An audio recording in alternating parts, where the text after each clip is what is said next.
بسم الله الرحمن الرحيم. الله أكبر الله أكبر لا إله إلا الله والله أكبر الله أكبر ولله الحمد. سبحان من نور قلوب العارفين بسراب الهداية والفرقان وشرع صدور الصائمين بنور المغفرة والإيمان وأكرم عباد المؤمنين بصيام شهر رمضان.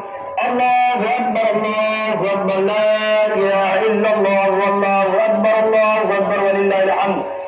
سبحان من فتح لهم أبواب الرحمة والرضوان وبعدهم دخول باب من أبواب الجنان كما أخبرنا نبي آخر الزمان إن في الجنة باب يقول له الرأيان لا يدخل إلا سائم شهر رمضان. الله أكبر لا